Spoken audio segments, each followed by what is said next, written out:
one of you just want to watch my drawers tonight? Oh, that'll be him. Oh, okay. All right, what's going on, my brothers and sisters? And for the next 10 minutes, I believe this is going to be a damn deep story from my past right here. So check it real quick.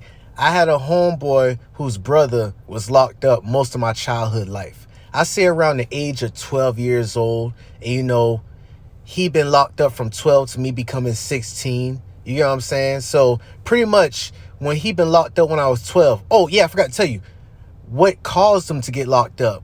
Now, you know, I know this person personally, so I'm gonna have to, remix the story. But it goes along the lines like this of how he got locked up. 911, what's your emergency? Yeah, you know that Walmart that's down the street from y'all police station? Yeah, I'm about to blow that bitch up tonight.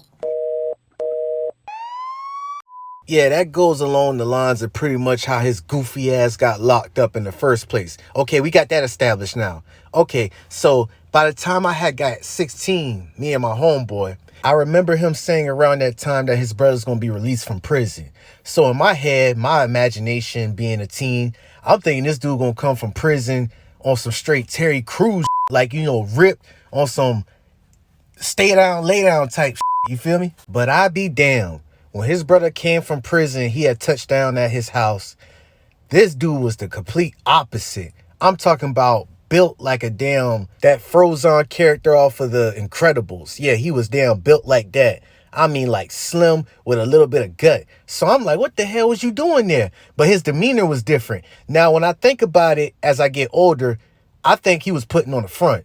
Like, for real, like, he got to get somewhere with that bullshit. This dude, brother, was acting all serious, walking around the house with a damn kitchen knife like he in the pen. He been watching prison movies over and over, and he was chronically masturbating. Now, whoa, wait a second. Pause. I'm going to tell you how we know he was chronically masturbating. Now, as you know, back then, during those times, it wasn't like these cellular devices where you could instantly go and watch those, pornos and stuff. It really been DVDs, but he ain't had access to it at the time.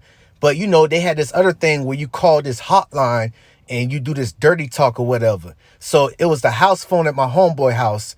And like whoever, it's like 3 of them in the house. Whoever pick up the phone and make a call, you could be on the other side of the house and you could pick up that phone quietly and you could hear conversations. So I don't know, some odd reason my homeboy had picked up the phone while his brother was in the room. And all you heard was just on some talk to me dirty and stuff and some damn sound effects and everything. So, we being young and dumb, you know what I'm saying? Pause. Like I said, we being young and dumb. He done grabbed the butter knife from the kitchen. He went to his brother's room. He done damn popped the lock on it, bust in there. And boy, I tell you, man, if y'all watched that movie, Scary Movie, I think it was the first one with the Wayne bros. I don't know if it was Sean or Marlon. I want to say Sean. This dude was like give me a second. This dude was appearing standing up on the damn house phone looking like Sean Wayne's with a damn towel around his area. I don't know what they do.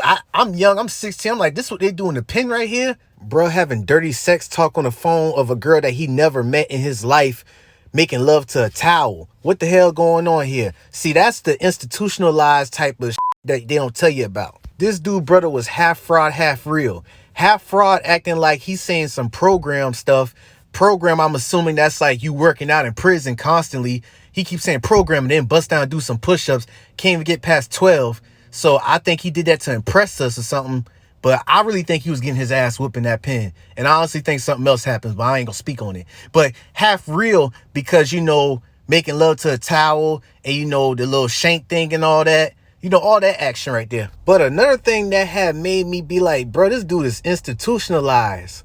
He walked around the house with some freaking Dollar General flip-flops and his damn underwear, his boxers. Like, where the hell they do that at? The shit was borderline like Melvin off of Baby Boy when he been cooking Jody mother grits in the morning. Borderline like that. This dude even went to the front porch to smoke a square. Yeah, that's why I got that term from. We had called him Newport Cigs. He called them squares. He even go to the front porch to smoke a square in his damn Dollar General flip-flops and his damn Guitar Hero draws. And I told his institutionalized ass, like, bruh, chill with smoking squares in the front porch in your drawers and your undies, nigga, because there's people who walk down the street and they could possibly see you. Now, woe and behold, man, it was this one day.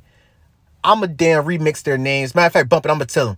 Okay, it was who lived up the street from our homeboy house. He had a sister, you know, and in love with a white girl. She's soft as powder. Yeah, a white girl. It was his sister and her friend. So these two damn teen white girls walking down the street one time while he was smoking a square on the front porch. And my homeboy wanted to prank him, so he had locked the screen door on him. And I'm out there with him. And I was like, oh, shit, man, it's over with you, bruh. He tried to open the screen door. It was locked. He tried to hide behind the Cadillac. I'm giving too much information right here. Damn. They end up seeing his goofy ass and his undies smoking a square. They pretty much could have sent his ass back to the prison where he came from, bruh. And there was some other weird shit he used to say. You know, me being 16, I had damn braids. I was looking like a little Bow Wow. Okay, yeah, ha, ha, ha. This dude would say some weird shit like, yeah, bro, you can't make it in the pen looking like that. You a pretty boy. They'll do some damn.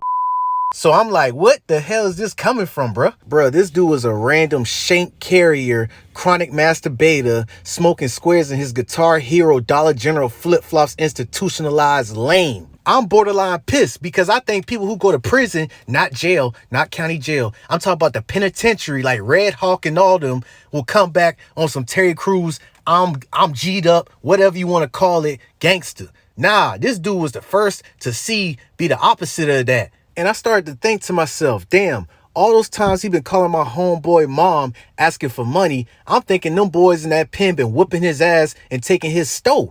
And then us being young and oblivious, he'd have came out and be like, yeah, nigga, I got it like that. I'm doing this, whoop, whoop, whoop. But there was one thing that he had did that was real good. I swear, this dude could take a pack of ramen noodles. He said they call them soups. He could take that and turn it into anything. I'm talking about cook like a straight chef. Damn. Pizza out of ramen noodles, tuna out of ramen noodles. He could crunch it up like it's some chips and everything. I mean, dude know how to cook. I ain't gonna lie to you. So I'm thinking when he was in the penitentiary that after he got his ass whipped and they took his canteen and all that, I think he had nothing else to eat. So he decided to get a job in the kitchen because that dude could cook like a damn housewife. On God. Now, one thing I realized with him, and as I got older, this happened to many other people who are considered institutionalized coming out of prison. For individuals, before they go in prison, it's like a clock in their head. They press the pause button and they do their time and they come out of prison and they press that play button in their head. Because this dude been dating a girl before he got locked up. And when he got out, he was assuming he was still dating that girl. Nah. I ain't gonna say her name. She already had a baby with somebody else and everything. So he been blowing her phone up when he had got to the house. And for some odd reason, she had pulled up and everything, which is weird. She still pulled up on bruh with her child and everything. So I'm with my homeboy and we'll be in the living room and we be hearing WWE in the front yard. They wrestling in the car and everything. He yelling, why you leave me and all that? I'm a real nigga. You ain't loyal. You don't hold it down with the whoop. But one thing I realized for people who are institutionalized, life goes on, my brother. So whoever you dating or that car loan, car payment that you making and all that, when you get locked up and you come back out, it's gone. It moves on and everything. So there's a few things I learned from my homeboy brother when he had came from prison and him being institutionalized, half fraud and half real.